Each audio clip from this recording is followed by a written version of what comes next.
And I believe we're waiting for 2 board members to join virtually, so we'll give it another minute. I believe one just joined right now. So thank you for your Hi. patience. Can you hear me? Yes. Hi, Board Member De La Rosa. Thank you. We're going to wait just another minute for Board Member Ovaya to join us. Sounds good. Thank you.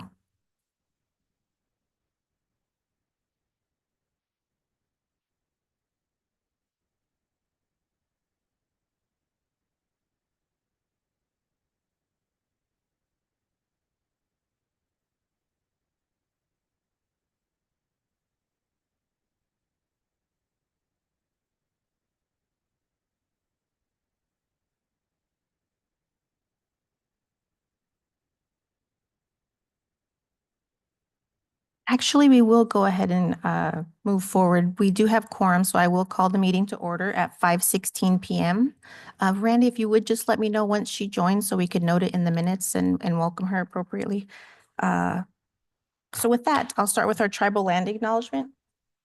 In partnership with the tribes who called Phoenix their home first, we acknowledge and respect the land our schools are built on. We commit to being a strong partner with any and all tribal nations who entrust their children to our schools. We are grateful and honored to be partners. With that, Mrs. Shipp, may we please get a roll call to confirm who's in attendance? Roll call for Ms. Erica De La Rosa.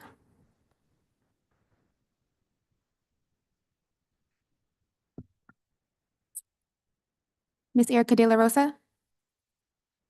Here. Roll call for Dr. Alicia Vink. Here.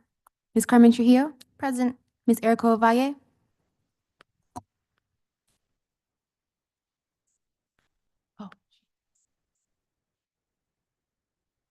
Oh, perfect. Okay. You think we should wait for a minute? We'll keep going. Okay, got it. Let's see. With that, moving on, will you please join me if you choose to stand for the Pledge of Allegiance?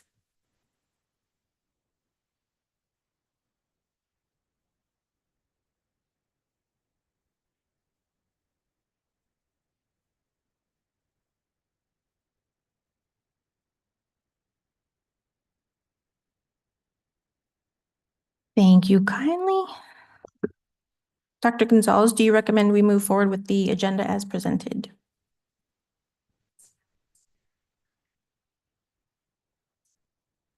Thank you. I move that we adopt the agenda as presented. Do we have a second? Ms. Alicia Vink, I second. Thank you. Any discussion?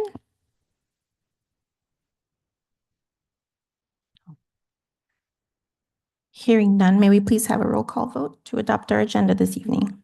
Vote count for Ms. Erica De La Rosa. Aye. For Dr. Alicia Vink. Aye. Ms. Carmen Trujillo. Aye. With that, the motion passes and we have adopted our agenda this evening. We will now adjourn and call for our public hearing. I move that we adjourn to our public hearing. Do we have a second? Alicia Vink, I second. Thank you very much. Any discussion? Hearing none, we will begin item B1, our call for public hearing. Actually, I'm sorry, that would be B2. On April 24th, at our Indian Education Parent Meeting, the Family Task Force made a budget request to provide staffing and supplies to, number one, meet monthly with families to support enrollment in the program for the purpose of examining performance data and identifying students in need of direct student support, as well as to respond to already identified student and family needs. And to number two, provide direct support to students in ensuring students are enrolled, attending, and achieving both social and academic growth in their schooling. At this time, on May 8th, we welcome any public comments about this recommendation of $15,762 for the fiscal year 25-26.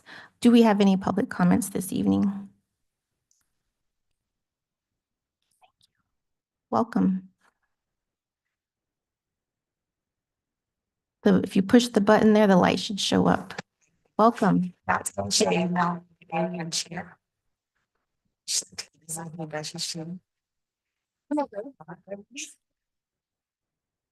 Climbed up. I apologize. Let's give it just a minute to see if we can get that figured out.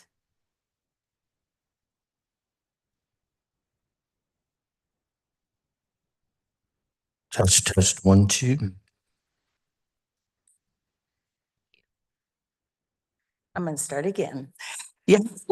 Ja, Shay Melanie Bigay and she had 200 and shut cut Nizatni Bashes Chin and Edget Hachini Dashache, my Dishkini Dashanella. I should introduce myself in Navajo. I'm Melanie Bigay. I'm Navajo. I work with Ashley King under federal programs. And regarding this Title VI funding, I work directly with students in the, as in a push-in type facility with the students working one-on-one, provided a lot of communication with the parents, worked with a lot of enrollment. We've increased 30 students this year. I'm a firm believer in representation and them seeing me, them seeing their stories being told by them seeing artwork done by people who, learned from generations before them.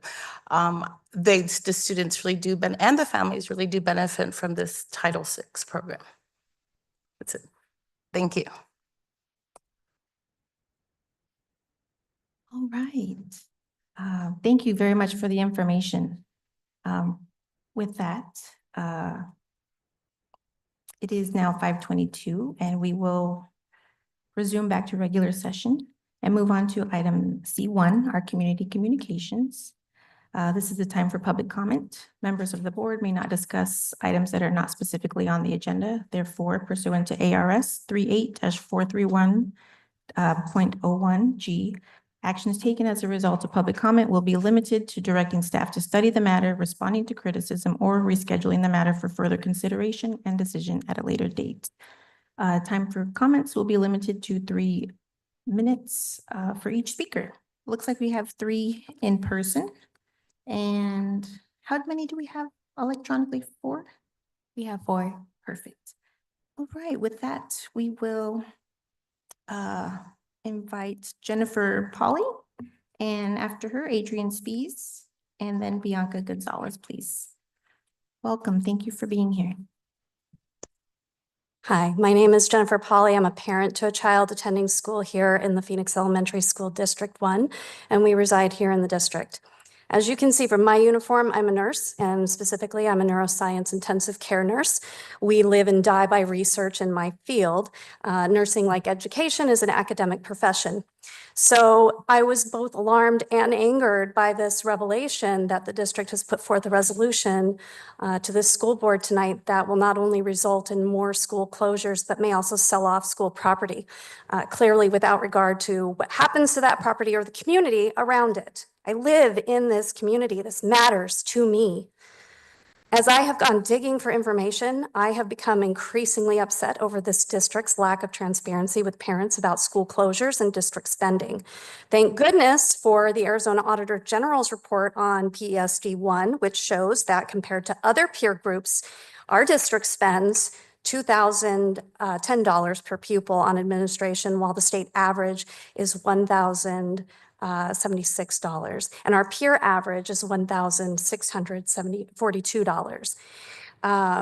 And not to mention, as far as, declining enrollment, in Central City Village and in Canto Village, our birth rate really hasn't declined that much. We are just not appealing to parents. This district is not appealing to parents, but I digress.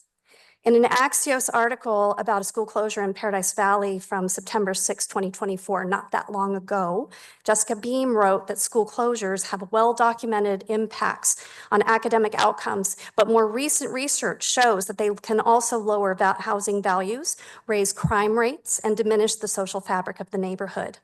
I happened to stumble upon an economics paper by Jung-Yuk Kim, a PhD candidate at the University of Houston. And in his paper, he writes, while overall negative effects exist, a few trends emerge. First, experiencing school closure in urban schools has a stronger negative impact. Second, students originally in low-performing schools experience more pronounced effects on their educational outcomes. Third, students who transition to better performing schools tend to exhibit more pronounced negative effects on college and completion and quality, while students moving on to worse performing schools also experience a significant drop in yearly earnings. This suggests that even when students move to schools with higher performing peers, they could still encounter adverse consequences.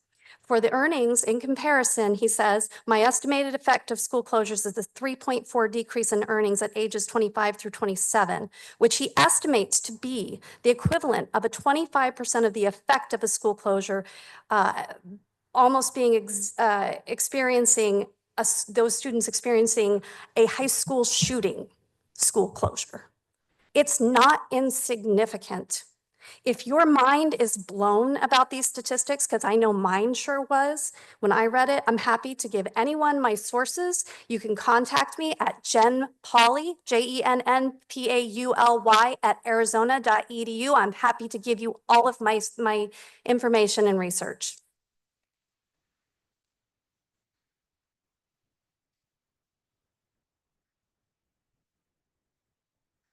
Hello, good evening. I'm Adrienne Spies, parent in the district, also resident of the district. So I just have some general comments. I feel like there has to be some sort of plan or vision that this district, or at least some people in the district and the administration, maybe board, I feel like you guys have some sort of plan, some sort of vision, but I haven't seen it yet. I haven't heard it yet. And so instead, I think what we're getting is information and fits and starts. Like we know that you want to close 2 schools. So that was the decision that was made about a month ago. Now we get this ballot and it's like, okay, we want the voters to give us authority to lease or sell. Well, then that presumes that maybe you will be looking at closing those schools. And it's like, it seems like all we are doing, and this is what I'm hearing as a parent, because I'm not, this is only what I hear.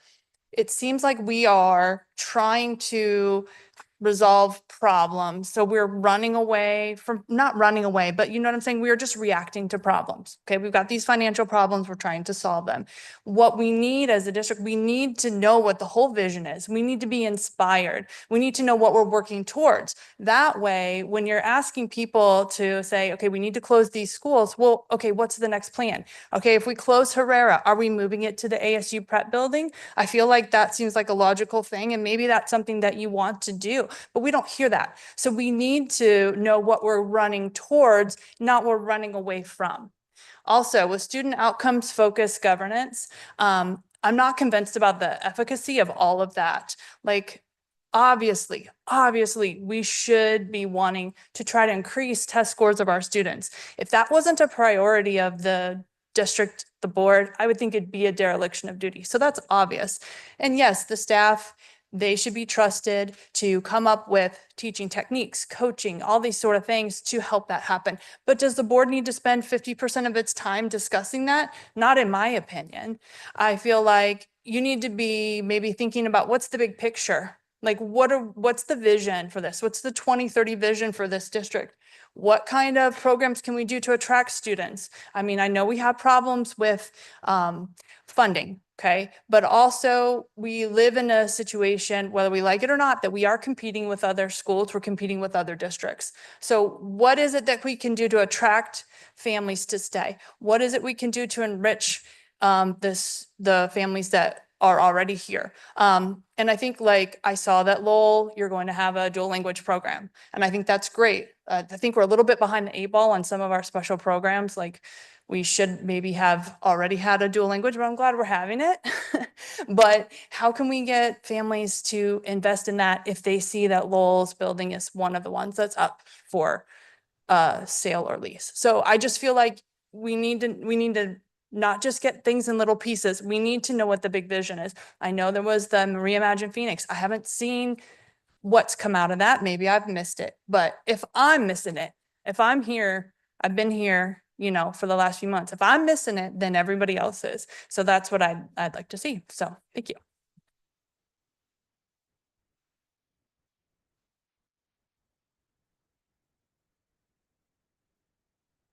I need to introduce myself.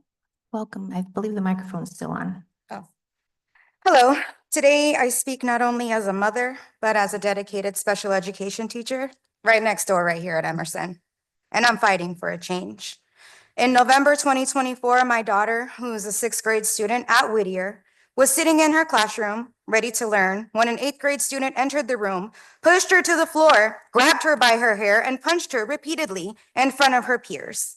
This violent act not only traumatized my daughter, but disrupted the learning for every single child in that classroom. Despite being the victim of this attack, my daughter was suspended for 3 days.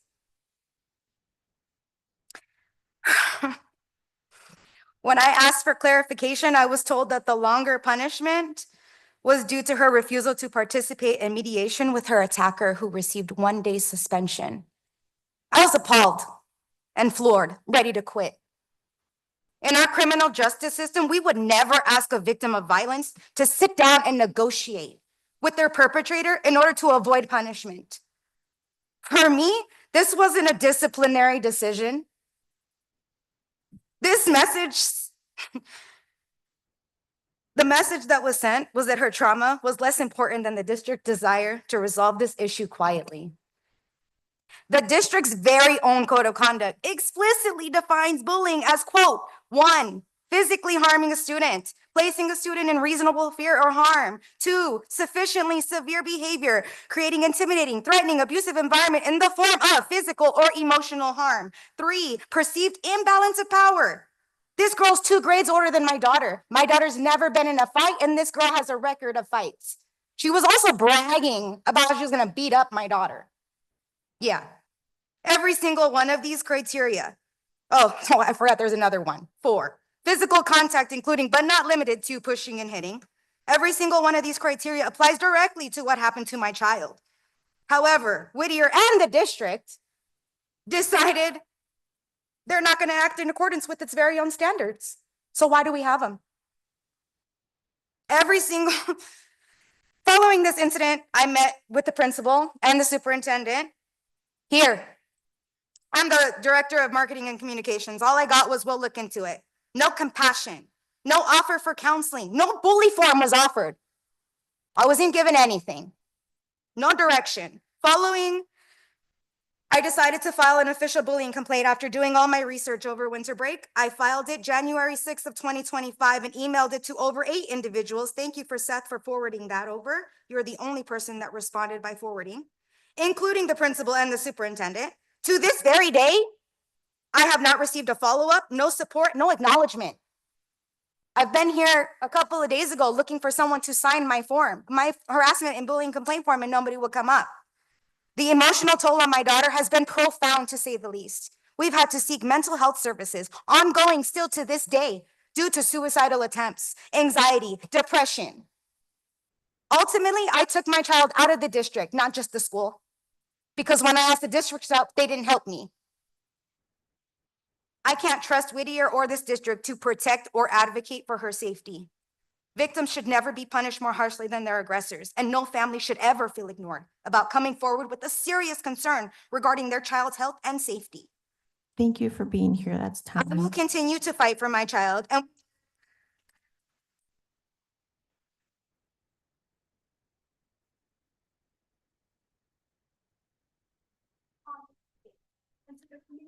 Thank you. Thank you for being here. With that, we're going to move on to our electronic comments. Mrs. Shipp, if you'll please share those. Our first electronic comment is from Samantha Ewing. My name is Samantha Ewing. I am a resident and parent of an Emerson Elementary School student. I am writing to voice my support for the school and against any action that could decrease its resources or lead to a closing. One of my children currently attends Emerson. He loves his school. His self-confidence has grown since attending there, and he is excelling academically. The school is run by a passionate, dedicated leadership and the kindest staff who do an amazing job of caring for all kids of our community with different needs. The after-school program is second to none, giving kids of our community the chance to explore things like choir, gardening, theater, circus arts, or even being trained in track and field by an actual Olympic athlete. My son has loved that. Emerson is truly a community school where all kids are welcomed and celebrated. It is a shining star in the district, and there is no comparable alternative nearby. I hope for both of my children to be able to finish elementary school there. Sincerely, Samantha Ewing. Our second comment is from Kalina McNeil. To the members of the school governing board, my name is Kalina McNeil, and I'm a proud parent of 2 children who have been attending Emerson Elementary since preschool and kindergarten. I am writing to strongly urge you to vote against the district's proposal to place Emerson Elementary on the November 2025 ballot for potential sale or lease. Emerson has been more than just a school for my family. It has been a second home.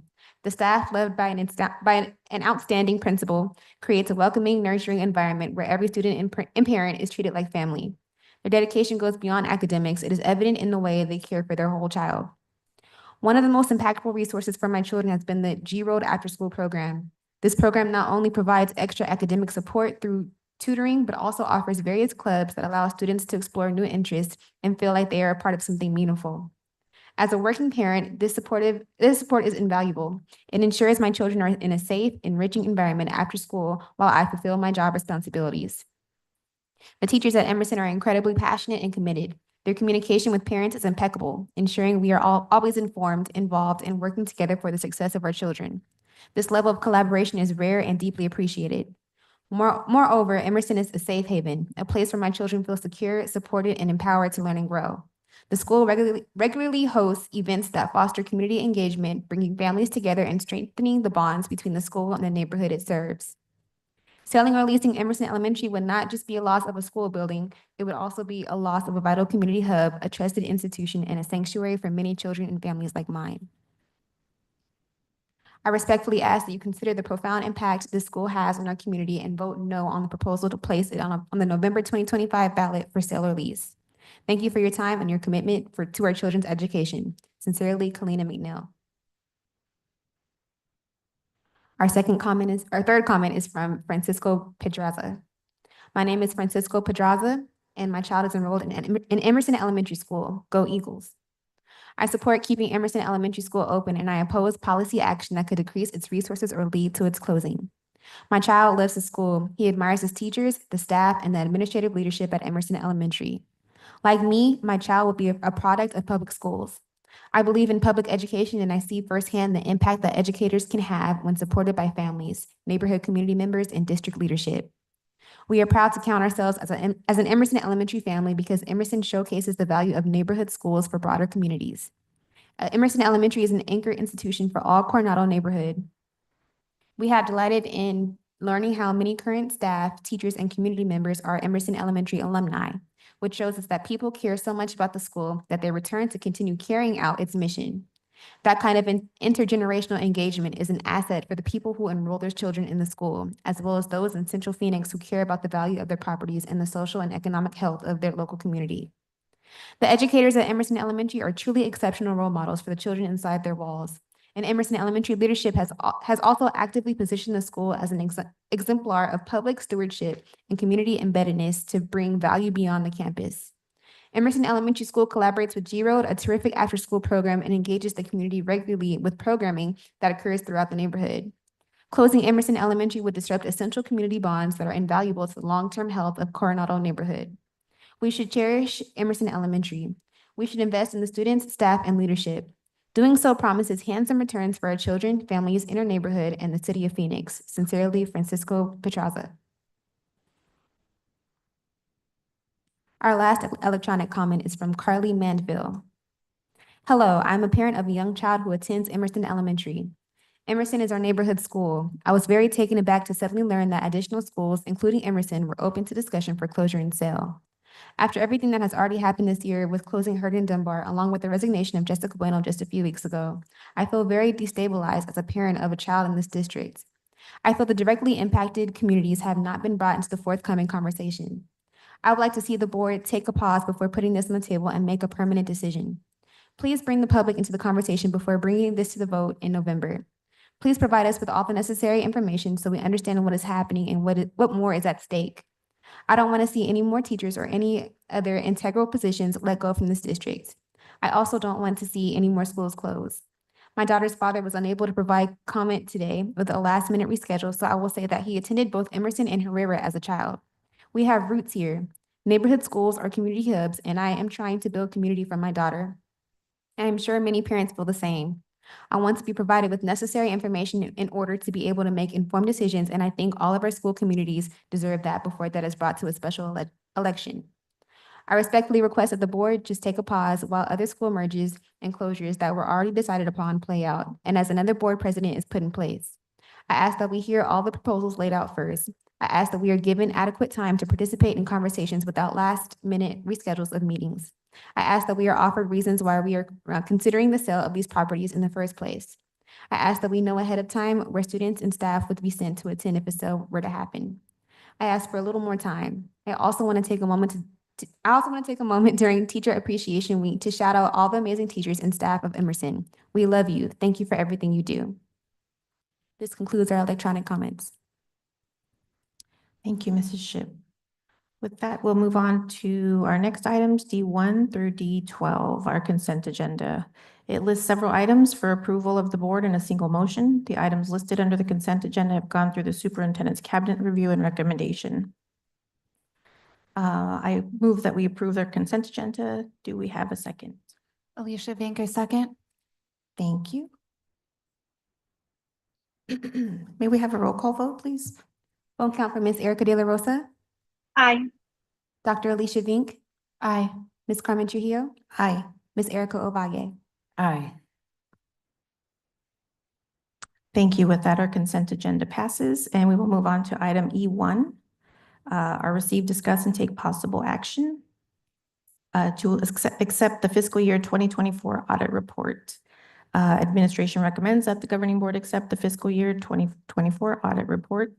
And we'd like to welcome Daryl, I believe. Hi there. To present this evening. Welcome. Thank you for being here. Thank you. Good evening, Madam President, governing board members, and cabinet. Thanks for taking the time to listen to the audit results for the fiscal year 24 audit. I wanted to go through brief slides. I'll keep it brief and at a high level. The audit process is really a year-long process. As you can see here, we started in June. We do some preliminary field work where we review a lot of state compliance and federal compliance, internal control items. When the AFR gets completed, we go through and we start substantiating account balances and compiling the financial statements. And ultimately, we try to get the audit, or we really want to get the audit done by the end of December or early January.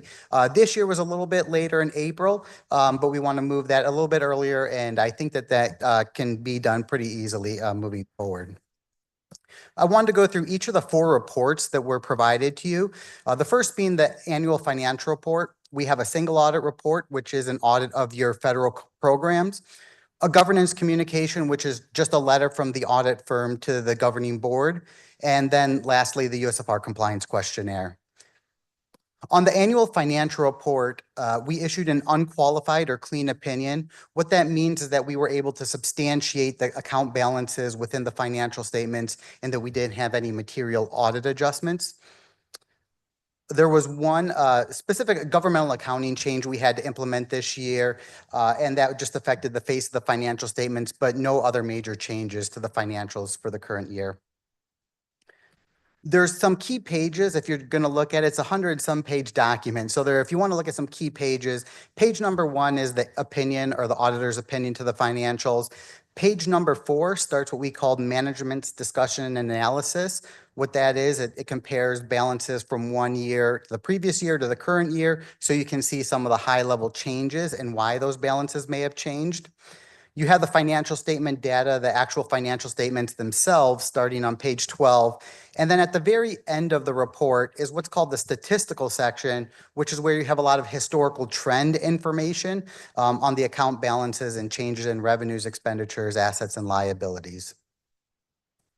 So those are some of the key pages to look at within the financial statements themselves. The second report we have is what's called the single audit report. That's where we test the federal programs, and we provided a clean opinion on that as well. We had to test 2 programs during the current year. Programs are tested on a rotation basis and how large they are. This year, we tested the special education program and the ESSER funding, which was about half of the 30 million total federal expenditures we tested. And you can see here, I was just highlighting the different categories and the 2 programs that we tested compared to the total. So you can see the most significant expenditures within the fiscal year 24 was within those ESSER programs. So we did have 3 findings I wanted to go through briefly related to the financial statements themselves. The first is with bank reconciliations, and I want to highlight the corrective action plan. And so the corrective action is to make sure that your bank reconciliations are reconciled on a monthly basis, and that if you have any clearing or local bank accounts, those get cleared from like the local Chase account to the county treasurer's account. And so making sure that those reconciliations happen on the monthly basis, make sure everything is getting posted accurately into the general ledger. This is something we have talked with management a lot about, and just talked with them briefly that they're making sure these reconciliations are current going forward.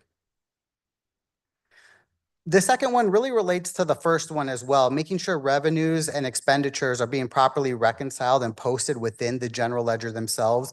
I know there's a lot of language up there, but really what we were seeing was that because those accounts weren't being reconciled, there was revenues that were being either double posted or not posted accurately within the general ledger itself. So when we get a general ledger, we call it a trial balance of all your transactions. There were things that were either duplicated or missing, and so we had to record there were audit adjustments recorded to make sure everything was properly presented. And then the last one is within general disbursements, making sure that there's support and approval of activity before invoices are being generated.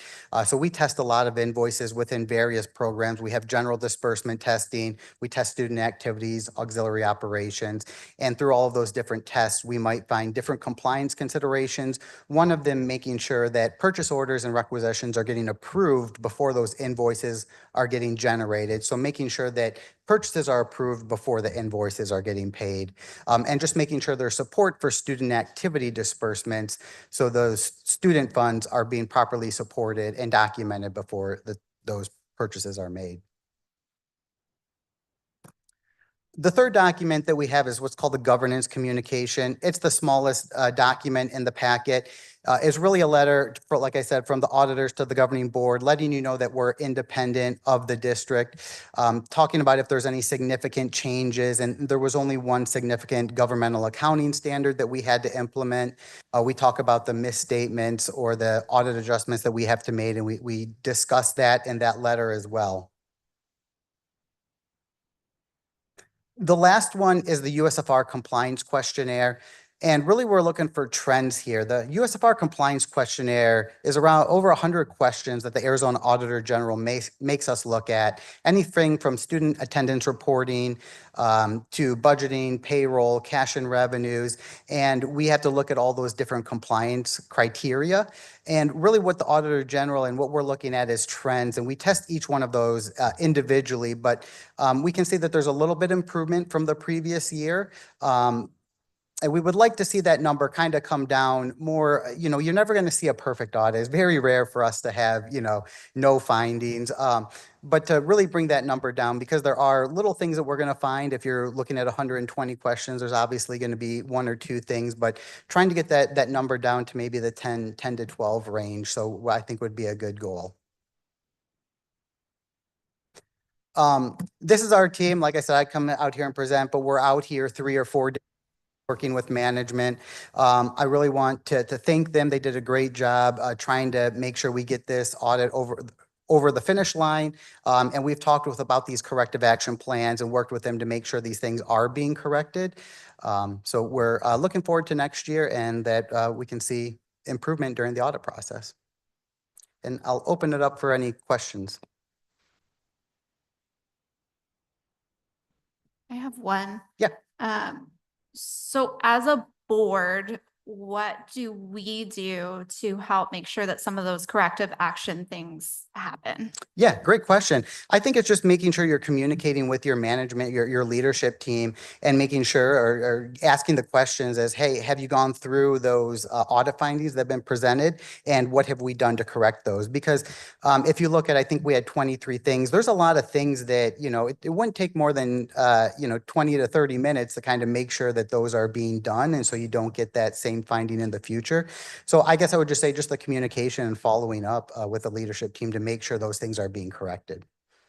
Are the things in corrective action things that we should be checking on like quarterly, or it's like you just do this once Yeah, so the things we're looking at, the hard part is that we're looking at fiscal year 24. So we're, Right. you know, quite a bit past. And so there are things that you could probably make sure are corrected before the end of this fiscal year.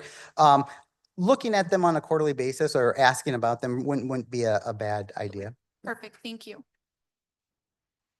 Thank you, Dr. Vink. The question I had was, what's a good range and good number for a successful audit that's done timely, but you said 10 to 12 already, so. Yeah, something in that range. Like I said, there's so many questions. There's always something small. So to give you an example, one of the questions is, are cash receipts deposited within 7 days? Well, if we're looking at 80 different receipts, maybe one gets to the 9 or 10 day range. So I would say if you get to that eight to 10 range for the size of your district, I mean, that's good. I mean, obviously 0 is what everyone aims for.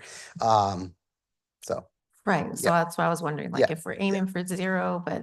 know, if you it's- aim for 0 and you get to 7 or 8 or 9, yeah, that's pretty good. And then really taking away those single audit findings, those major significant, that would be key. Got it, because we do get the letters, the emails from the auditor. You can't log in and see anything, but we do get those notifications, so. Oh, sure. Okay. Yeah, those do come up and we get information in our board updates, but now we kind of have a clear idea of which, I guess, questions to ask. So, because this one Okay. went a little longer, I didn't anticipate that. So is there anything we should be concerned about having it not been done timely? Or Um, is- I mean, that's also a question for the management team. I think there was some changeover earlier on during the fiscal Okay. year, so it got a little bit behind and there was some things straggling. So, you I know, guess yeah. I'm sorry, I meant more like in the Auditor General's office or things like that. Yes, we've been in transition here. So I get that part on our end. I was just asking, like, do we be concerned, like, if we go late again, like, what does that look like to not be? Oh, from the Auditor General's perspective. Oh, Yeah, gotcha. yes, like, what are- I mean, really, you don't want to be past March 31st. So March 31st is your federal deadline and your state deadline. Federal, okay. April is just a little bit after, but yeah, really making sure you want to hit that March 31st deadline. And Got it. I knew that was our deadline, but I Yeah. didn't know it was because it was our federal Yeah. deadline. Okay, Yep. that makes a lot more sense. Thank you very much. Do we have any further questions from the board?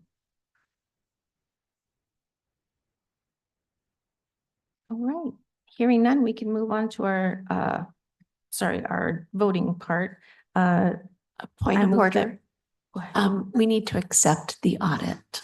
So can we get a motion to accept the audit? That's what I was just doing. I move that we accept our 2024 fiscal year audit report, please. Do we have a second? Alicia Vinker, second. Thank you kindly. May we get a roll call vote, please? Will come from Ms. Erica De La Rosa, Aye. Dr. Alicia Vink, Aye. Ms. Carmen Trujillo, Aye. Ms. Erica Ovalle. Aye. Thank you. With that, our motion passes and our audit report is accepted. With that, we move on to item E2, to receive, discuss, take possible action on our fiscal year 2025 budget revision. We now will hear from our Chief Financial Officer, Mr. Aaron Whittle. Thank you for being here. Madam President, members of the board, Dr. Gonzalez, thank you for allowing me to speak tonight on behalf of the fiscal year 25 May budget revision number 1. So there is some key state budget factors I just want to present to the board real briefly. Our base level amount per ADM, weighted ADM, $5,013. That is in the Arizona Constitution of a 2% every single year. So last year it was 2% less. Next year it's guaranteed to be 2% more. Our transportation support level, our TSL amount, was $852,000, and our TRCL, which is our transportation revenue control limit, is $1.329 million. Now it's good to understand from 0 to the TSL amount, the state pays for. From the TSL amount to the TRCL amount, the local taxpayer pays for. So we want to drive that TSL as high as we can get to the TRCL because we're saving the local taxpayers money on their taxes. So how do we do that? It's whenever your buses are moving, that's driving your TSL amount up. So during COVID, when the buses were not moving, a lot of districts TSL was way down. So the local taxpayer increased their taxes because they had to pick up from the TSL to the TRCL amount. DAA, which is our capital, $549.45 per ADM. This is driven on prior year ADM. And then our classroom site fund for this year was $792 per Group A unweighted ADM, which was 5,246 kids. And it is also good to mention the AEL, that's the aggregate expenditure limit, was overridden for fiscal year 25. Again, this is going to come up. The AEL is going to come up every single year. This was a formula that was created back in the 80s in the Constitution. So until the legislators either change it or get rid of it, this is going to come up, in my opinion, continually until they change it. So here's some key revision number one factors. So we did have a M&O budget balance carry forward of 2.6 million, Prop 123 funding of 298 million. We do have a 15% M&O override of $5.1 million. Now, later on in our action items, we are going to discuss potentially going out again for an M&O and a DAA override or capital override. This is great to show what does that override bring into the district. From an M&O standpoint, it brings in $5.131 million.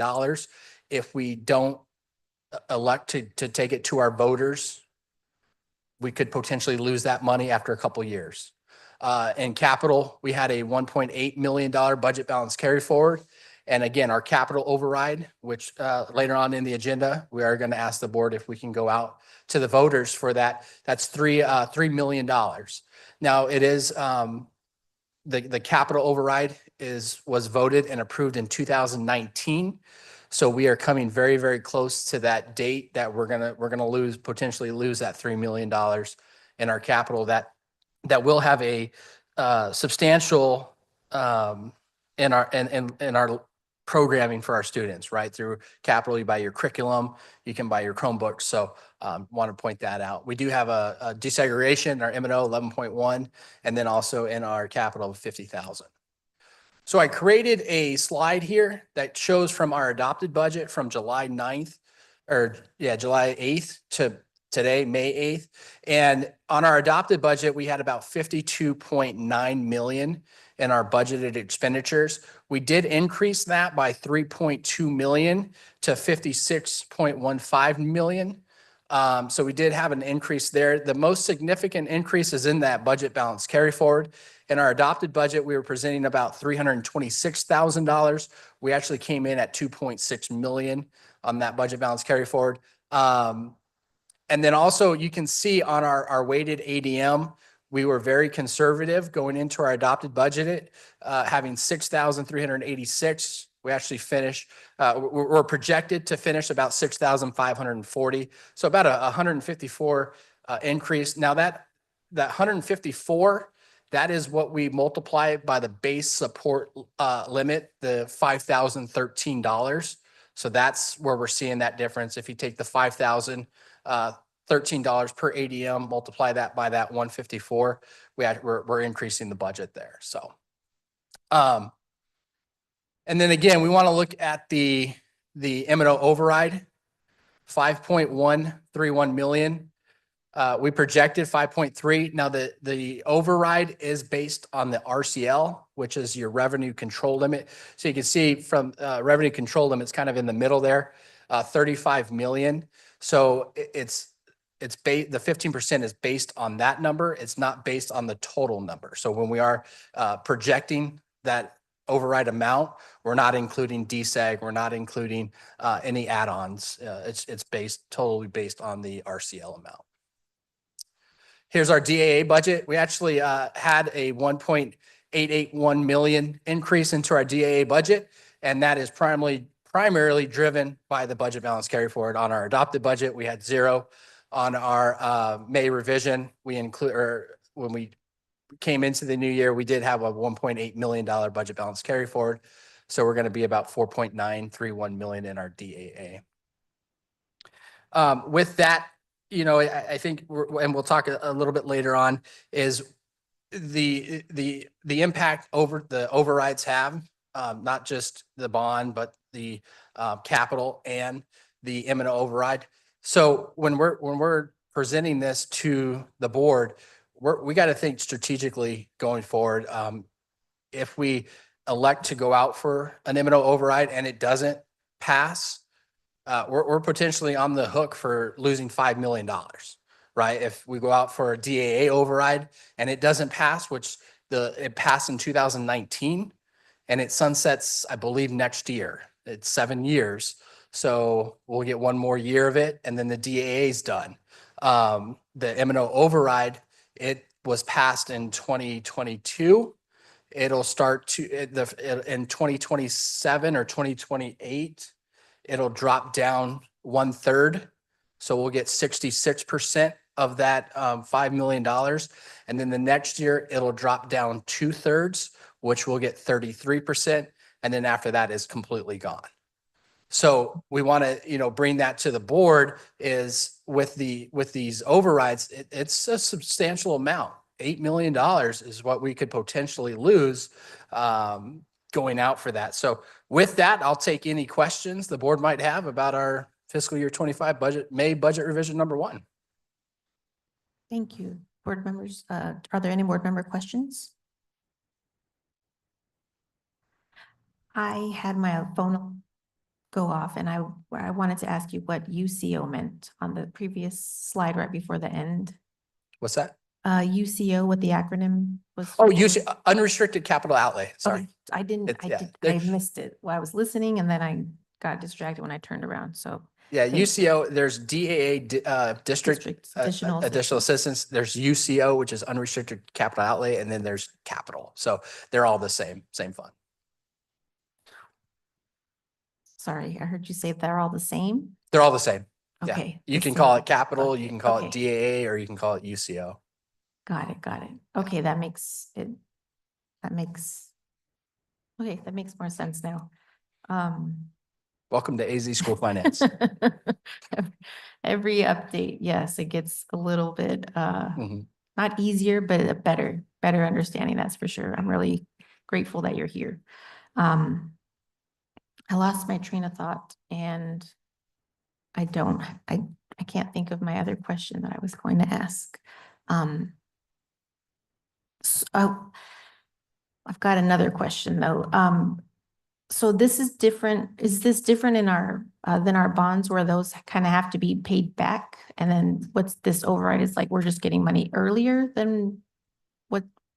I want to understand the difference between our override and our bond buckets. Yeah, absolutely. So the bond, we're going out because we want to make improvements to capital gains, right?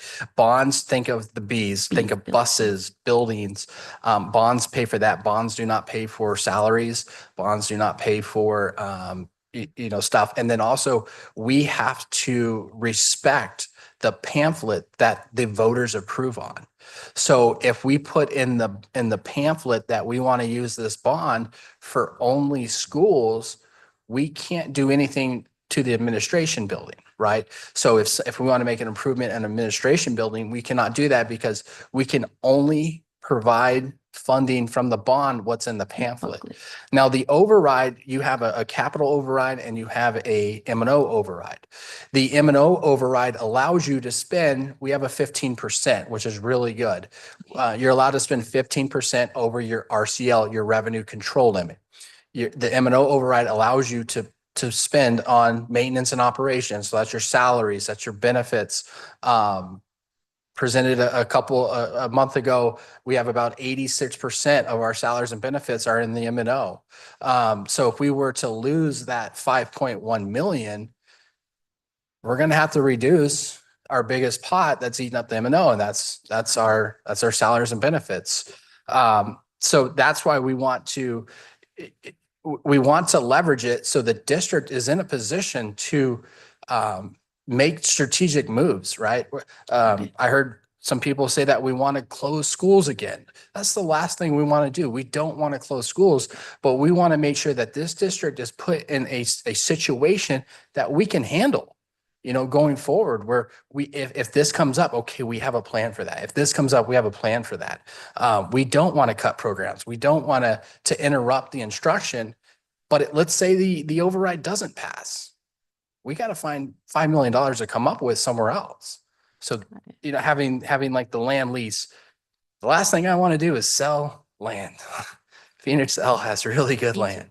So that's the last thing I want to do. So that's why we're bringing it to the board. So we have options as a district, and we're being strategic about it, and we're being smart, right? We're going into this making deals that are benefiting the district, not benefiting outsiders. We're done subsidizing.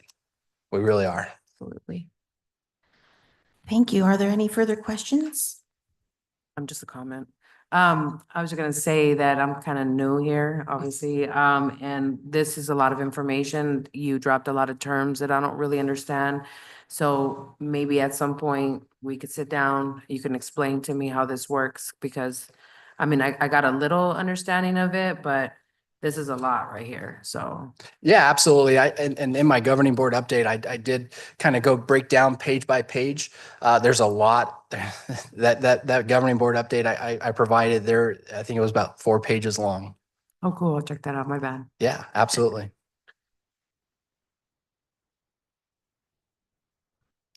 All right, hearing no further questions, I move that we take action to adopt our fiscal year 2025 budget revision. Do we have a second?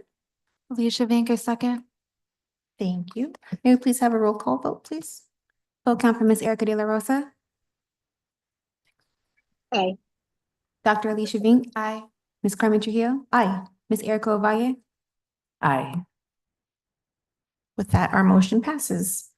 And our budget revision is adopted. Next, we have item E3. We will hear from our attorney, Jim Gill, I believe. And on the special district assistance override election to answer questions from the board. Welcome, Jim. Thank you for being here. Absolutely, my pleasure. Jim Gill with Gus Rosenfeld. In this capacity tonight, your election counsel, a role I've served for quite a few years now. So tonight you've got 3 different election resolutions on the agenda. The first one is the district additional assistance election. As Aaron explained, that's the capital override that you currently have in place. You are seeking a continuation of that since it was previously approved by voters. If you approve it tonight and the voters approve it in November, it would be up to $3 million, which is, again, a continuation. Unfortunately, the way the statute works for this DAA override, we're forced on the ballot, which is Exhibit A to the resolution before you, just to use the word increase. That's unfortunate, but that's what the statute requires. We have to say budget increase. So that's what the voters are going to see on the ballot. And the voter information pamphlet, which will draft and will contain all 3 ballot items if you choose to approve all 3. We can explain that you have a current DAA override in place, and we're simply extending that at the same dollar amount. So we'll explain that in plain English, but the ballot itself will use the word increase. Again, just because the statute requires it. The resolution is in kind of our standard form. It talks about the district entering into an IGA with the county. We work well with the county. The county will conduct the election, and the IGA will kind of spell out the terms of that. There's a pretty broad delegation from this board to district administration to help us work with the county to conduct the election. That's all kind of standard. The resolution also speaks about an all-mail ballot, which is what we expect this year, since this is what we call an off-year election, no polling places, although there could be voting centers. That's at the discretion of the county. We also have language in the resolution to provide for the flexibility for a polling place election if the county decides that's what they want to do. We don't expect that, but we also don't want to race back to this board at the 11th hour, if things change at the county. So we're just providing all the flexibility we can. There are various notices that we have to provide. Those are attached as exhibits to the resolution. As I mentioned, the ballot is attached as Exhibit A, and we also provide a deadline, which is really a county-provided deadline, but the statute makes you say it. And the deadline is August 8th for members of the public to submit a pro or con statement up to 200 words. So again, supporting or speaking in opposition to this override. The board will have the opportunity, we'll come back at a later date by that August 8th deadline to get your pro statement. Unlike a bond election where the board cannot submit a pro statement, in this case, you're required to do so. So we'll work with district administration, get that on a future agenda, and that'll be this board's opportunity to speak out for why the public should support the DAA override, the capital override. Again, that's required by statute. You'll be the first one in there among probably a handful of others and possibly some no statements as well, as the public's allowed to submit. That pro statement from the board is really your only opportunity as a board to try to convince the voters, to persuade the voters, to kind of make the case. Otherwise, in all of our election communications, we are factual and we are neutral, and that starts with the voter information pamphlet that we'll draft. We'll draft it, district administration will weigh in, your banker Stiefel will weigh in as well. Ms. Randy Stein works with us very closely on these. The voter information pamphlet is a good source for factual, neutral information. But if you're trying to make the case, you're selling it, if you will, in that pro statement. What you might want to do on your off hours when you're not serving as board members or district administration, you can do. The Attorney General has told us so. You're just doing so not using district resources. So you can advocate for it. No one's preventing you from doing so, but you're not using your district cell phone, district email account, district staff time, any of that. You're doing so as private individuals who have an interest in the district. So just to make that clear. So having said all of that, are there any questions about the resolution before you for the DA only, or about the election process in general? Yes, are there any board member questions? Just to clarify, since there's multiple on here, when does the current DAA end for us? You know, I wasn't in this capacity. I think it was 6 or 7 years ago. Do you, I'm not sure if Ken in the audience or Aaron, if you have it, was it 2019? Okay. Okay. So if it was approved in November of 19, then fiscal year ending 2021 was the first full year, 22, 3, 4, 5, 6, 7. Okay. So it ends in 26, 27. Your current DAA. Okay. But you don't want to wait until the year before, because if it fails, then you have a hole in your budget. So most school districts go a little bit early. Actually thinking about it, in this case, this is the last opportunity before it's eliminated. So that's where we find ourselves. So this is why you're going this year. Okay, and then it's good for 6 years? Seven years. Okay. With no phase down. It doesn't phase down. So it'll be the full $3 million. Okay. Oh, you're right. It says that year and then the following 6 years. fiscal years. Right. Okay.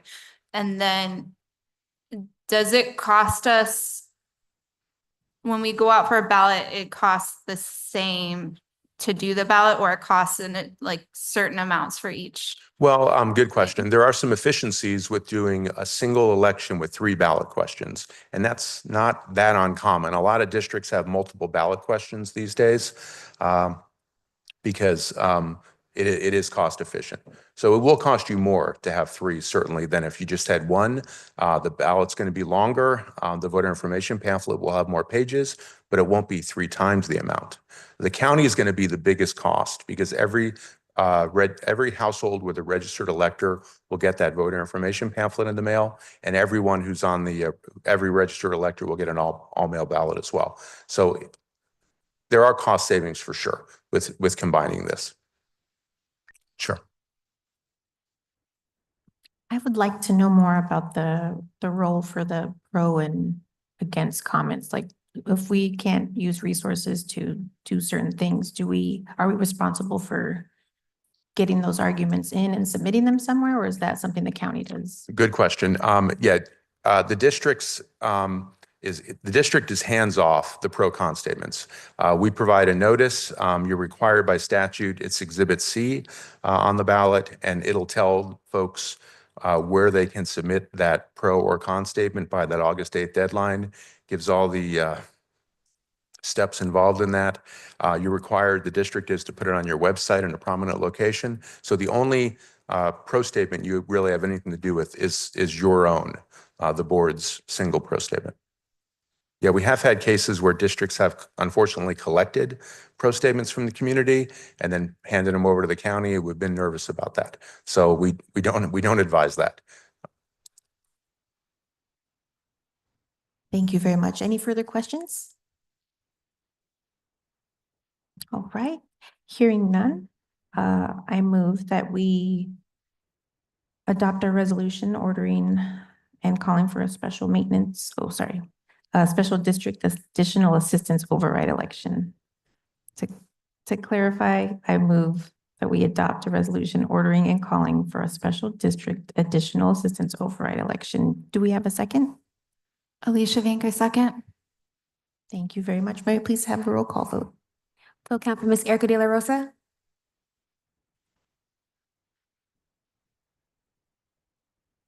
Ms. Erica De La Rosa. Dr. Alicia Vink. Aye. Ms. Carmen Trujillo. Aye. Ms. Erica Ovalle. Aye. Thank you. With that, our motion passes, and we'll move on to item E4. Receive, discuss, and amend if desired and if deemed advisable to adopt a resolution ordering and calling for a special maintenance and operation budget override election. Thanks. The M&O election resolution is very similar to the DAA, the capital override. One big difference is in this case, you are going a year early, which makes sense. That provides you that cushion before it starts phasing down. So it's a 15% M&O, as Aaron mentioned. So 15% of your revenue control limit, that is the statutory maximum. In this case, you do get the benefit on the ballot of saying that it is a continuation. So we don't use the word increase because the statute again allows continuation. So that's a pretty big benefit. I think most districts are happy when we tell them that they're continuing, and voters seem to understand that. It's really the same resolution as we just discussed. We'll have an IGA with the county. We'll have a voter information pamphlet. We'll have various election notices. You'll have you'll have a pro statement as well for this M&O. It'll be probably fairly similar to the one for the DAA, but the point is you get the very first pro statement in the pamphlet. The pamphlet, when you see it, it'll have 3 separate sections. So you'll get the first pro statement in for the M&O section as well. So again, we'll be back to the board before the August 8th deadline to do that pro statement. But it's the same rules regarding, you might be familiar with the statute 15511 that says we don't use district resources to influence elections. So that's what I was getting at before. So it's the same rules for this election and for any election. You might be aware that you'll be in good company on the ballot. Phoenix Union is also calling these same 2 overrides for November 4th. So you'll share the ballot with Phoenix Union, among others. Okay. All right, so this applies, the same 7-year period applies, and But it does, doing the 2 but it years. phases down in years 6 and 7. So unlike the DAA, which is 7 years at 100% or, whatever percent. So yeah, this one will phase down. So it's 15%, it'll phase down to 10% and then 5%. But you don't want that. Obviously you want to try to get back to the voters before it starts phasing down, which is what we're trying to do tonight to get it on the ballot before you get in that phase down period. Okay, so if it does get on the ballot and gets approved, the way I'm reading it is then it does not phase down. It does not phase down. It's just renewed. So the old override, even though it hasn't expired yet, will by necessity expire, and this new one will take its place. So it's not like you're going to have two M&O overrides. Got it. You'll have a single one. The old one, the one approved in 2021 will just cease at that point if the voters approve this new one. If the voters don't approve this M&O in November, your old one just continues on, but we'll start phasing down. It continues on until 29, 2030-ish, I think. But then what does a district do? Do we go out again, or you just? Well, yeah, it would ultimately be the board's call, but Right. just so we get the dates right, I'm looking at the third recital on that M&O resolution. Yeah. So your current 15% will phase down 1/3 in fiscal year 27, 28. So you'll be at 10%, and another 1/3 in 28, 29, and then terminate in 29, 30. Okay, your current override. So if this were to fail, this M&O, most districts would then go right back out. Right back. That's the Okay. general rule, particularly for overrides. When districts, a little bit of an aside, but if a district fails a bond election, they often take a year or so to kind of lick their wounds. But with the overrides, they tend to go right back out because they need to. You know, capital projects can perhaps be postponed, but when we're talking about operating dollars, you need them. So. Thank you. I don't have any other questions. Any other board member questions? All right. Hearing none, I move that we adopt a resolution ordering and calling for a special maintenance and operations budget override election. Do we have a second? Alicia Vanka, second. Thank you. May we have a roll call vote, please? Vote count for Ms. Erica De La Rosa, Aye. Dr. Alicia Vink, Aye. Ms. Carmen Trujillo, Aye. Ms. Erica Ovalle. Aye. Thank you. With that, our motion to adopt the resolution for our M&O override passes. And we'll move on to item E5. This is our item to receive, discuss, and amend if desired, and if deemed feasible, advisable to adopt a resolution ordering and calling for a special election authorizing the sale, lease, and exchange of district property. Will you be Yes. discussing that with us as well? Yes. So this is the third and final ballot item for tonight's consideration. Again, the resolution looks fairly similar to the two override resolutions we've discussed. First, we have seen many more site sale election resolutions across the state over the past 5 or so years. Lots of districts are in the situation where they're looking at land that they at least want the flexibility in the future to sell, lease, or exchange. So we're doing a lot more of these for different reasons, but probably 3 or 4 a year. This year, I think we're working on 5 around the state. So you're in good company. This is, just to be clear, unlike your overrides, which take effect immediately and generate dollars immediately, this site sale election resolution is not that. This is simply the board putting it out to voters, whether they want to sell, whether they want to give you the authority in the future, the flexibility, the ability to sell, lease, or exchange any one of these parcels that we name on the ballot, Exhibit A. But the point is, it never has to happen. I mean, if the voters approve it in November, it doesn't mean any plan is being set for a particular school to be sold. Nothing happens until a plan is presented to this board or a future board down the road. And it could be next year, it could be much longer. The statute allows you, if the voters approve this question regarding the site sale, that authorization does not expire for the sale piece of it. And that's most common. Most districts, when they need to dispose of property, they sell it. So my point is, the voter authorization never expires. So this could be something that a future board looks at. I've had cases where boards have done it 10+ years down the road based on prior voter authorization. So it's not a fire drill. It doesn't mean it has to happen next year or even this decade, but it could. That's at your discretion if the voters approve it. On the lease end of it, if if you approve it and the voters approve it in November, that authorization under current law expires in 20 years. So you could be looking in, 10, 15 years down the road for a lease opportunity for one of these parcels. Doesn't mean you're going to, but you have the ability to do so. And the exchange, which rarely comes up, but we do include it because the statute allows it, the ability to sell, lease, or exchange. There's no expiration on the exchange option. But I mention it just because it's part of the ballot question. Was there a question? Well, I mean, technically it is. It's just your ability to exchange property, like property with another district or another party that has property. So I don't personally haven't seen it, but we always build it into our ballot questions just because the statute allows it.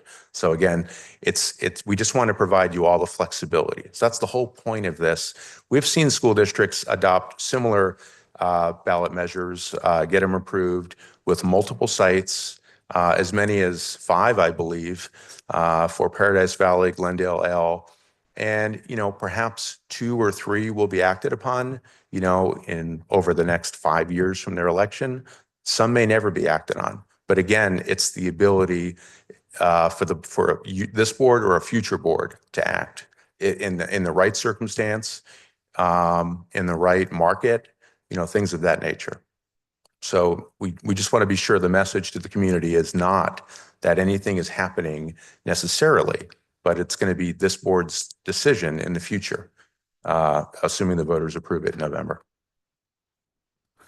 So, excuse me, if we want to pursue lease opportunities that would generate revenue, we have to have this in place. Yeah, okay, good question. I'm sorry. Yes, the statute says any lease of more than 20 years needs voter approval. Yeah, it used to be 5 years, then it was 10 years, and now it's 20 years. But if you want to go beyond 20 years, which often is the case, it's hard to lease a school site for less than 20 years. So that's why we're asking the voters for that, ability. Got it. But ASU prep is leased on that shorter term situation. So that one didn't go out for a ballot before we were able to lease it. Does that make Yeah, question correct? I don't believe that went out to vote. There's an exception in the statute as well for a lease to another school. So you don't need voter approval. So to lease for to a even school. more than 20 years? For even more than 20 years to another school. Oh, another school of any type. Yes. Okay. So I don't recall when the ASU prep lease was done. I wasn't involved in that, but it may have been that as well. It may have qualified under that. But if it was less than 20 years, then it would have qualified for that. So What's a common lease amount? I feel like our Booker T. Washington building that we have, just a common lease term. yeah.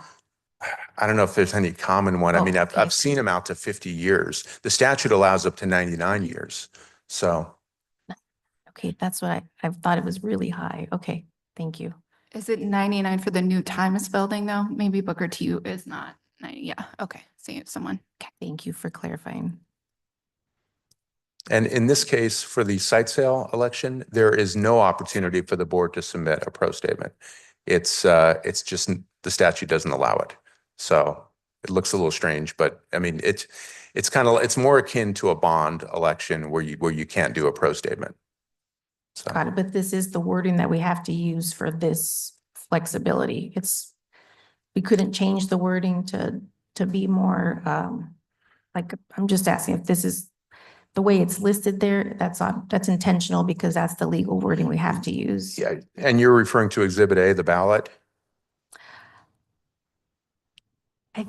Yes, but I think it's the sale, lease, or exchange wording. Well, I mean, so that's allowing the full flexibility. If you want to strike part of that, you could. You're just tying your hands a bit. If you thought you were never going to sell it, you were only ever going to lease it, so we strike the sale ability. But that may make sense now, but it may not make sense in a few years with a future board. Mm-hmm. So I have not seen that done. Anyone limit their ability. but Got it. it just doesn't mean you couldn't. Well, I just based on comments that, you know, the intention would be to sell, like it is daunting to read and have that, like if you didn't know more about the situation, that we are looking for just revenue generating opportunities as far Well- as a lease is concerned. Right, and that could be explained. There's a part in the voter information pamphlet for all three of these ballot questions, what we generally refer to as the purpose statement. And that's the ability for the district to tell the voters what they're really doing here in Okay. kind of plain English. So we can talk about what the possible plans are for the future without committing ourselves to anything, just to give folks a little more of context for what we're thinking about. And that's the same for the overrides as well. Okay. Thank you. I appreciate that. Are there any other questions regarding this resolution? Are all of the properties listed, is that the entire property for each parcel? The legal description, yeah, unfortunately, the statute requires both the assessor parcel number and the legal description. So yes, we've worked with my real estate partner, Laura Severblanco, and her paralegal have come up with the legal descriptions, working with old deeds and other documents on file with the county. But yes, that is the entire legal. May I ask a clarifying question? So because that's on the ballot as the whole property, would it give us still the flexibility to only lease a part of the parcel? Yes, yeah. Good question. Can we put out a ballot that only has part of a parcel? Sure, yeah. If we wanted to carve up one or more of the sites to take part of it off the table and only have the ability to sell, lease, or exchange, you know, say half a parcel, that's fine. Okay. Is there any reason to do that? I think going back to that whole idea of creating flexibility for future opportunities, I don't know if we would want to limit. What I can say at this point in time, there is no intent to, like we said before, no intent to close any more schools, no intent to sell property. But if something were to happen that we have an opportunity to build in a different site and relocate, we might want to take advantage of that. I don't know. I get nervous about limiting opportunity if we can make it more broad. And I will point out the second line of the ballot says sell, lease, or exchange the following described parcels of real property or any portion thereof. So that kind of goes to the point of, you know, if a future board only wanted to sell part of a parcel or lease, it could. Thank you. That makes me understand this a lot more and feel better about everything going on. Do we have any further questions? Any clarifying questions to increase transparency, make sure we're asking all the thoughts and things that could come up? Yeah. I think I just have some additional thoughts kind of on this process, especially learning that we can lease to another school for any amount of time, any type of school, a school that maybe didn't even compete with us, provide services that we can't provide, and we can lease to them for any amount of time. Or we can lease for 20 years or less. Knowing that the community has shown up in the closure discussions for Dunbar and Heard, and really asked for a bigger piece of the decision-making process. I'm not comfortable adding all of these. I would be willing to discuss Dunbar and Hurd as a, what did it say? It says, the agenda item says we can amend this resolution. Yeah, I'd be willing to discuss Dunbar and Hurd, but also knowing that the 20 years is an option, I still think that even the community should probably be a bigger part of the conversation before we put this on there. I'm also worried, and I wonder if you have any thoughts on this from a ballot perspective.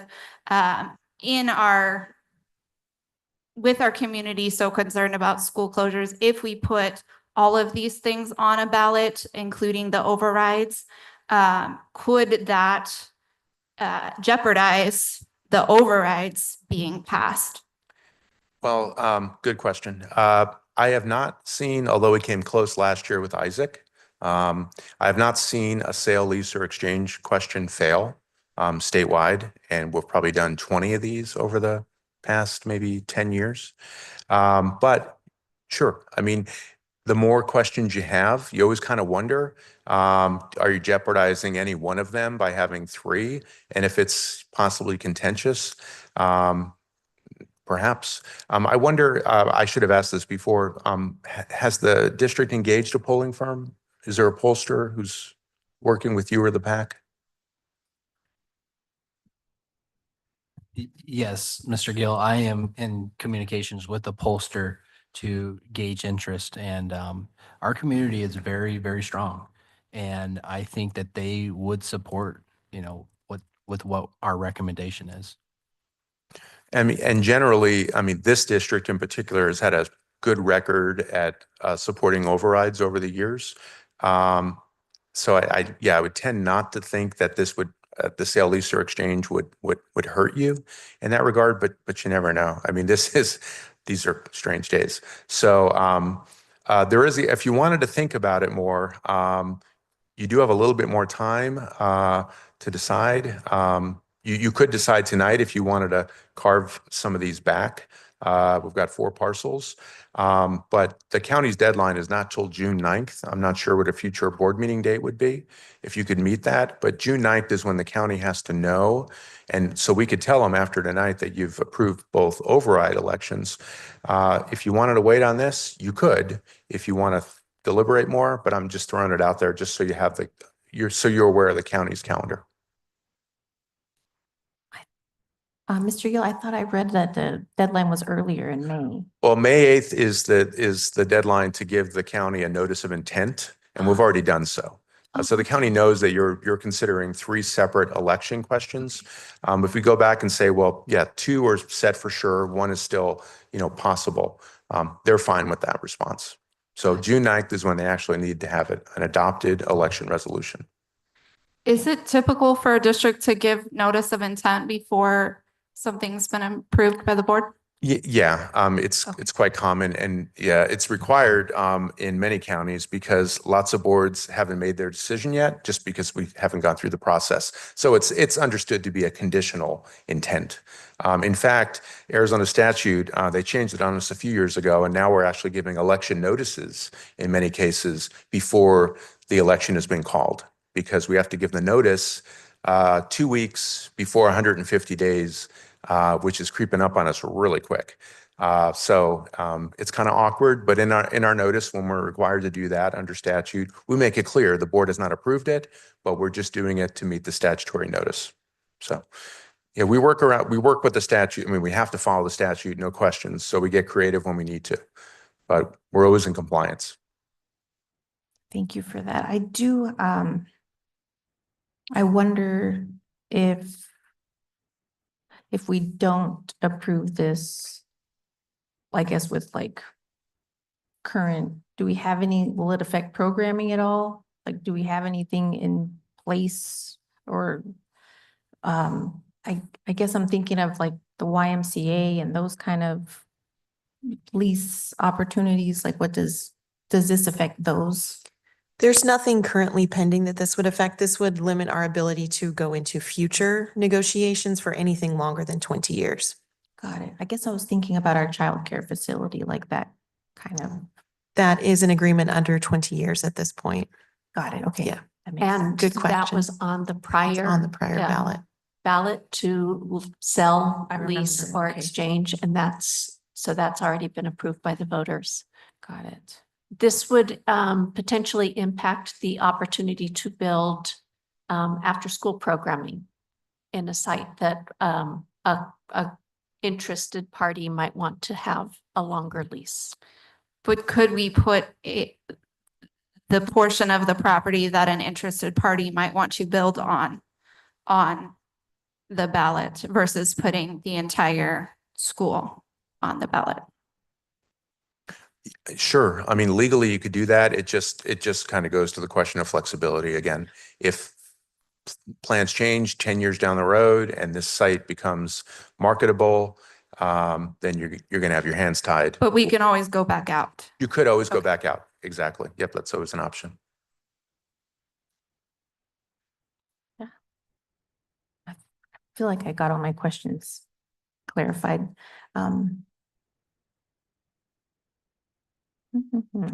Well, hearing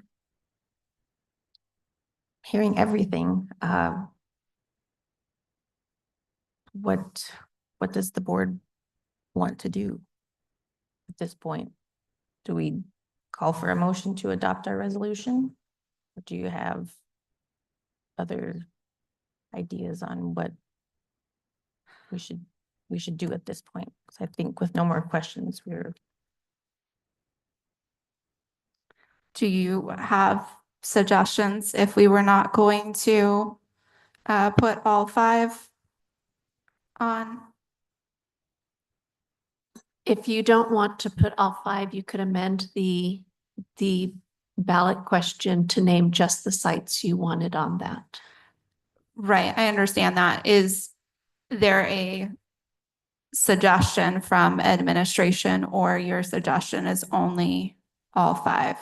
Our suggestion is all 5 because it provides the flexibility for us to think creatively about how we use our land and what we can leverage for other revenue generating opportunities for students. Okay, so if the option is to table it or go ahead and vote and have none of them,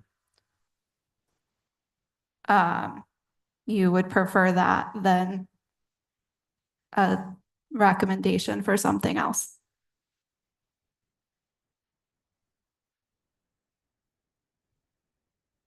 I'm not sure I'm understanding what your question is. The staff have recommended these sites because it provides flexibility for future programming and future partners that we know may be interested. If we don't want to open that up and just go with the 2 schools, we would do that, but we may lose opportunities. So the 2 schools would be your preference if all 5 were not an option? Is that just go ahead. I think this is a board decision at this Yeah. point. The staff have recommended all 5 locations for the Okay. reasons I've stated. Okay, that I understand. Then I stand by my statement. I think knowing that we can lease for 20 years or less to anyone, and for more than that to any sort of school, like does Monterey Park well, YMCA is not a school, but we had Little Big Minds. Does that count as a school? Yes, it would be a Okay, private school. so they could have leased for longer. That is any ballot type of- approved. I'm sorry, say that again. That is ballot approved, that site. Okay, all Mm. right. Oh, well, if it hadn't been ballot approved, would Little Big Minds have been considered a school? I'd have to defer to legal on that. It was a private preschool. Since it's not a K-12, I don't know the ARS on that. Yeah, I'm not sure either. I would tend to think not if it's private. I think we're focusing on public schools here, public, including charter, Including charter. but not, I don't believe private, but I'm not certain. Oh, okay. Well, I would like clarification on Sure. that for sure. But again, I think the community wants to be a bigger part of these conversations. So that's where I'm at in this discussion. Any plan to use the properties would have to come and be approved by the governing board and would be part of community conversation. And I understand that, but it didn't feel that way for me in the conversation for closure. So just where I'm at, that's, I don't want there to be an option. I do feel like it is important to give this to the voters to decide what they would like to do with their school properties. So I do understand the concern, but knowing what I know in my conversations with Dr. Gonzalez, that we don't have any intentions to sell these schools. We don't have any intentions to close any. I'm in support of adopting this resolution to give it to the voters to decide. So I did think about the voters today. I was really wondering that same thing, like, should we give this to the voters? And then it occurred to me that our largest population of people that we serve are not old enough to vote. And then also many of our families cannot vote for one reason or another. So I'm not sure that I think that they should have, our students should have a bigger voice in this before we go forward. And I just wanted to share that since you said the voters, I did think about that today and wanted to just share. Well, I'm at a loss. I would like to call for the vote so we can move on to the next item. I'm just. If I could say choosing something. on- Oh, please. Yeah, so I also want to believe that there's gonna be a community process, but I have yet to see one, so I'm a little hesitant with that. Leaving it to the voters is more of an outside, our district is huge. Right here, we're dealing with families directly, we're dealing with kids directly. So leaving it to the voters is really like people who probably don't associate with the school as much. I'm not saying that I'm completely against it. It's just, again, it's like, where we at with the process. So I personally would like to deliberate a little bit. You said we still have some more time. And if that's a possibility, then I'd be down for that. Yeah, the county's deadline is June 9th. Madam Chair, just a last thought too. I am worried that this is a permanent decision.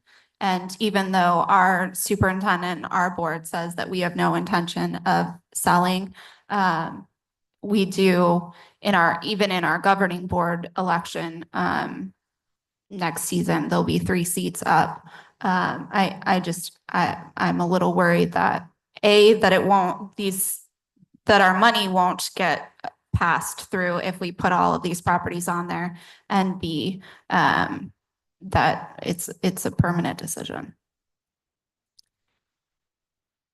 Could you share a little about how permanent this is once it takes place? Can it be undone? Good question. No, there's no process in statute for an election that's been called to be uncalled. I mean, once you've approved an election resolution, it's kind of on autopilot working with the county for it to be on the November 4th ballot. So, yeah, that really isn't a concept for this type of election. Once called, it's moving forward. But yeah, as I suggested, there is time to think about it. If for some reason you decided you didn't want to do it this year, I mean, you could do this any year, but just know that you're locked into the November election cycle. The legislature did that to us a number of years ago, where you only have November elections for this sort of thing. Right. If we did not vote tonight and move that, what would I guess the time frame look like to maybe have like a special meetings in place? Like what's 30 days away, it feels like, so it's not a huge time frame. I'm not too sure what it would look like for community involvement in the next 30 days. What does that help? My thought is I'm thinking about the next meeting that we have on May 27th. But also I feel like time is of the essence, and it does hinder just possibilities. I know Yes, there's specific interest in parcels of land around Emerson and around Lowell. got it. So if we're not ready to take that to the voters and to develop a plan with the community for that, then we can just keep it limited to Dunbar and Hurd. And move forward with a And vote move this forward evening. with that, or Is there a reason not to put specific parcels? Other the than you challenge want the with the flexibility? specific parcels is that if you wanted to relocate the school on the parcel and build new, so that you can better utilize the property space, we wouldn't be able to do that because we're identifying a parcel rather than the entire space. Can you, If I'm, Oh, go ahead. if I may. So for example, if a developer wanted to literally move a fence line or decrease the size of a parking lot or a playground, when you identify that parcel on the ballot, and please correct me if I'm wrong, Mr. Gill, you would be tied to that parcel. There is zero flexibility with where that line would begin and end. Am I Well, correct? Yeah, so there's no ability to expand the parcel. So Yeah. let's pick Dunbar. So now we've identified it by address, by APN, by legal description. We say it's 29.37 acres. So that's the max. You couldn't, if you had an adjacent parcel that wasn't on the ballot, but happened to be right next door, that's off limits. I mean, a developer couldn't touch that. So the 29.37 would be the max. Not to say you couldn't lease or sell half of that, so 15 Yes. acres, if that made sense. You can always do that. But yeah, we are setting the outside parameter, if you will, for each of these parcels. I see. So if district wanted to come back with a more specific parcel plan and share with the community more about what those interests might be, I would be interested in that as well. So again, at this time, Dr. Vink, there is no specific plan. This measure, I'm sorry. I'm sorry, There's not a specific plan. There are people who have interest in properties around those two sites, but there's not a specific plan because we don't yet have the ability to offer anything to them. okay. And if I can just interject, it's what's being recommended to the board tonight is pretty much the way it's been working lately when school districts have identified parcels that they at least want to have available to sell, lease, or exchange. They never have specific plans in place because without voter approval, you can't, you're putting the cart before the horse. So you got to get your approval, and then you have to get voter approval before it's a viable property.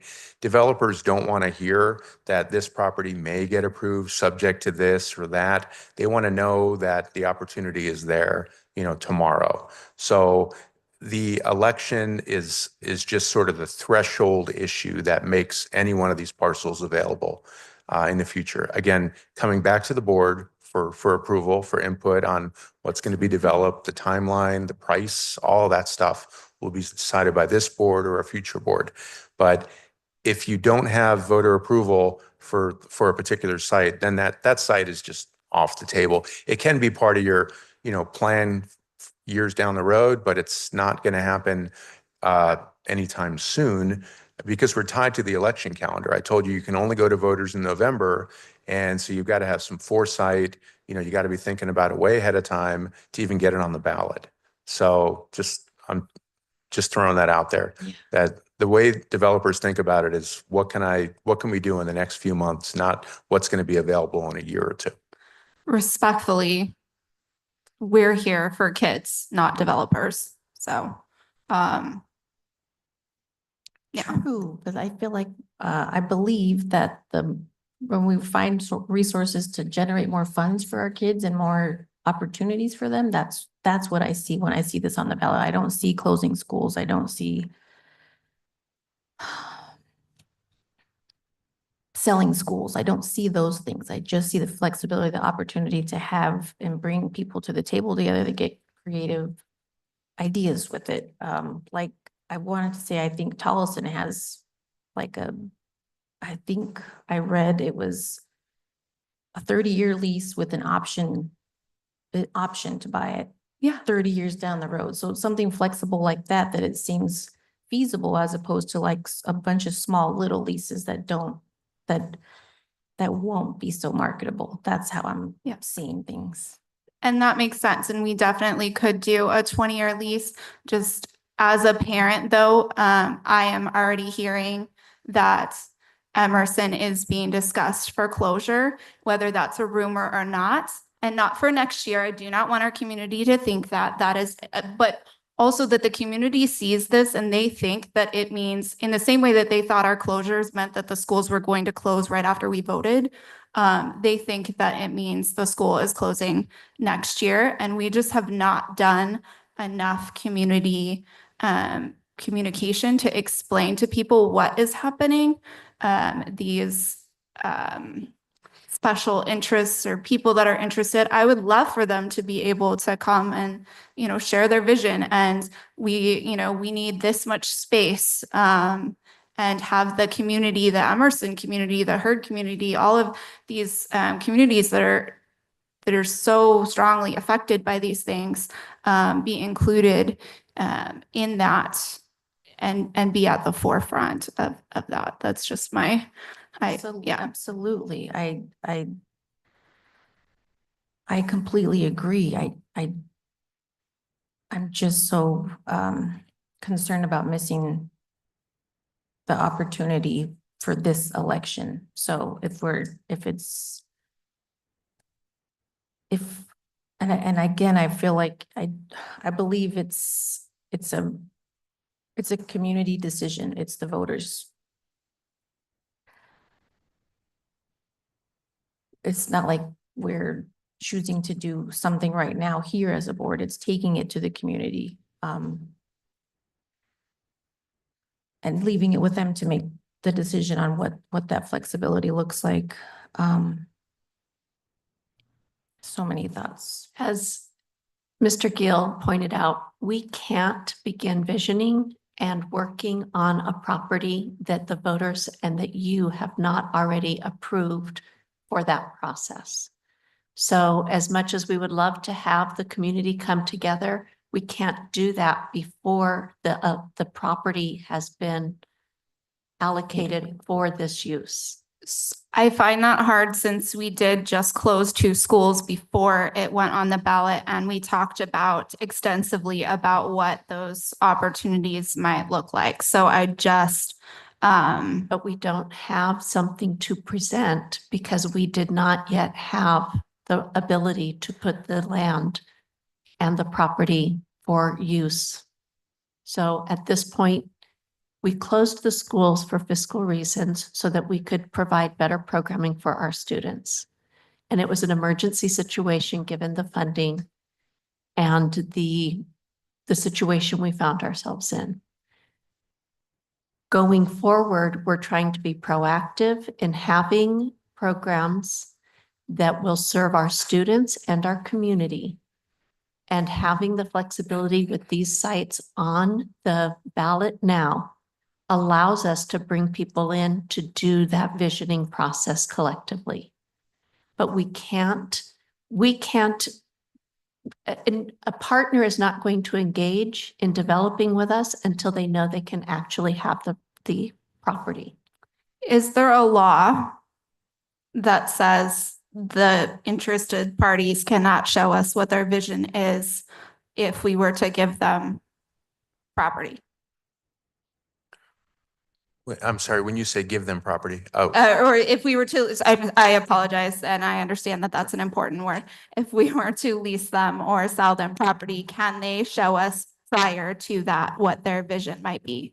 yeah, well, no, I'm not aware of a particular law that would prevent Okay. that. It's just kind of Great. generally the way it works with developers. And I know that's not the best word to use perhaps, because I know you're educators. But just within the context of trying to raise some money for the district, that's the development community is probably who you're going to be in conversation with for at least one of these parcels. They, just in my experience with them, they don't like uncertainty, and they're having a hard time operating in general right now, given the general uncertainty. So in the case where a party like this school district has a parcel, the first question, the threshold question will be, is it available? Can we move on this relatively quickly? So there's nothing really preventing those discussions. I think the developers are less likely to have those and more likely just to move on to the available parcel that is clear and ready to go. Not to say there aren't exceptions. Maybe there's a developer in love with one of these sites and has a great idea that's going to benefit everyone, and they're willing to wait, not just for this election cycle, but a future election cycle, maybe. But I think you're sort of narrowing the field in that case, as opposed to having it available sooner rather than later.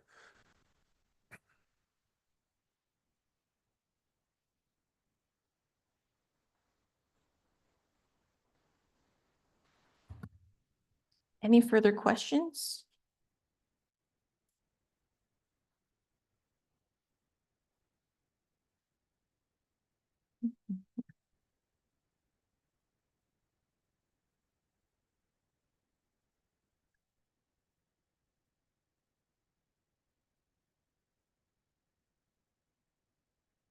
One more question. What does it look like to approve two resolutions? And what if this one doesn't pass? What does that look like? Does it, You can move to table Sure. this item and bring it back at the 27th meeting. does it mess up our election stuff? That's Not what at I'm all. wondering. Not for Not at all. this one. He said we have Yeah. until June 9. Right. Yeah, the overrides, it's nice that you passed them tonight, so great. We have two ready to go. We're not really doing anything with those yet. We'll get to them. But that's the first step. But eventually, if you want to move forward with this, then we'll do all three together in a single voter information pamphlet. But it's not an issue for us or the county. If you want to wait, if you want to table this tonight and then consider it in the future, by the June 9th deadline, that's not an issue at all. Okay. Does that sound like a comfortable compromise to table it? Would you like to vote on it tonight? I'm wondering what we would have in addition at that next meeting if we were to table it. That's what I was wondering about the communication. What does that look like for the timeline? I know we've got pollsters going, like getting polls, so I believe that was my intention of tabling it, so that way we could approach that discussion. And get busy working towards that. We would be able to prepare a hypothetical presentation of what's possible on the properties, given what we potentially are envisioning for those spaces, so that community can see those and respond and give you a better sense of what those lease opportunities could be. Is that Okay. Does that sound like a feasible plan, or would you rather we vote on this tonight?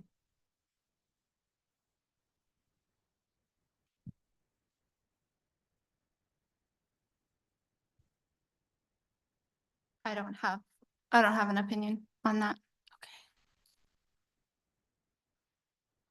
Okay.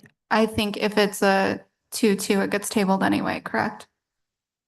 It does. Oh, I thought it died and then we'd have to redo it and put it back on. You could always bring it back. Or you could bring back other options too.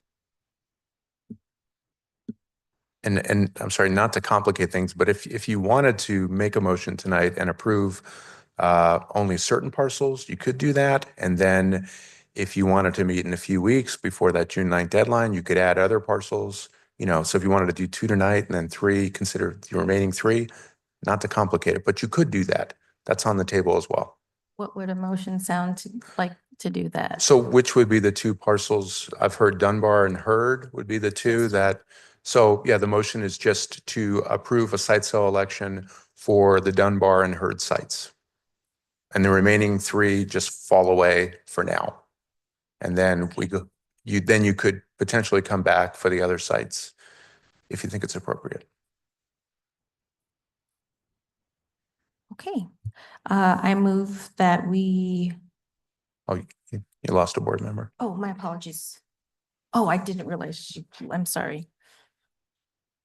No worries. I didn't realize you had left. I apologize for not looking over my shoulder.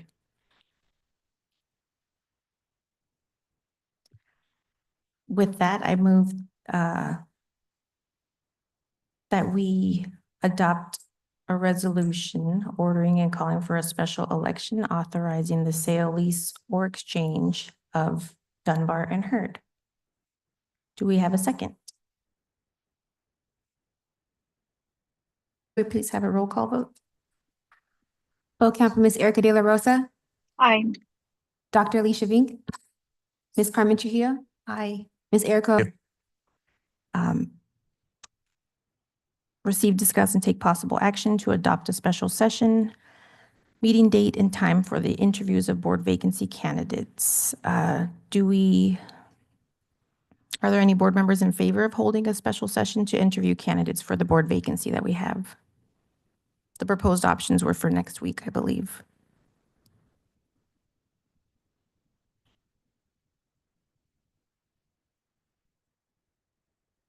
Just looking at the dates.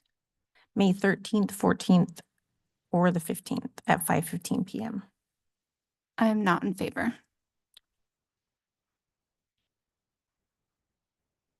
Is anybody else able to make those dates? I won't be here. Sorry. All right, well, we won't have quorum for that, so we will move on from this item. Moving on to closing items, F1, do we have any board member requests or future agenda items?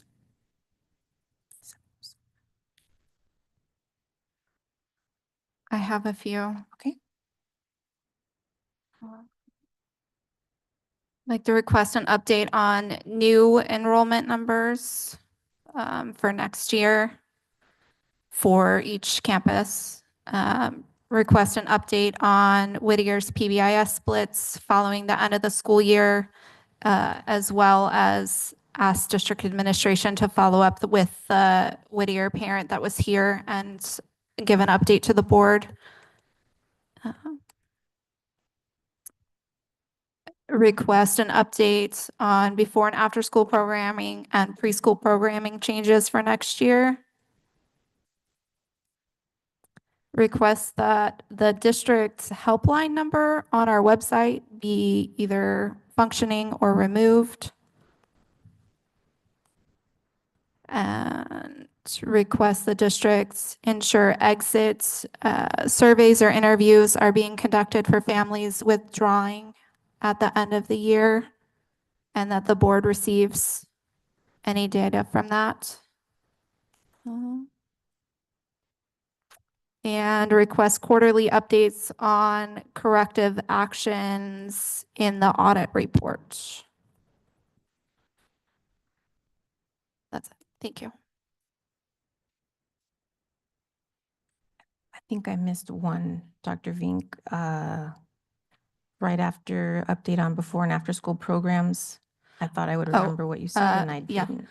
Request that the district helpline number on our website Phone numbers be removed. It must have been one be removed before or that. functioning. Or functioning, yes, sorry. Yeah. But there was another one. Preschool, maybe? The update on preschool and before and after programming. Thank you for clarifying. I appreciate it. Okay. Any other board member requests or future agenda items? Well, I have a question and I'm not sure how this fits in, but I appreciate Dr. Alshire for reaching out to me about my son. The email that I got, there was a presentation linked to it that I can't open the file. So I'm just curious what kind of communications are going out to family members of HERD, especially IEP kids. I feel like there's just so much uncertainty there.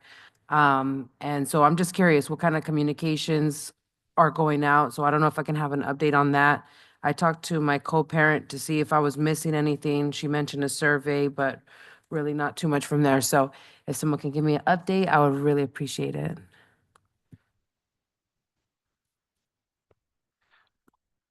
Board member Owe, we'll make sure that a board update for you as well for the rest of the board. Wonderful. With that, we'll move on to adjournment. I move that we adjourn this meeting at 7:10 PM. Do we have a second? Alicia Vanker, second. Thank you. May we please have a roll call vote? Full count for Ms. Erica De La Rosa, Aye. Dr. Alicia Vink, Aye. Ms. Carmen Trujillo, Aye. Ms. Erica Ovalle. Aye.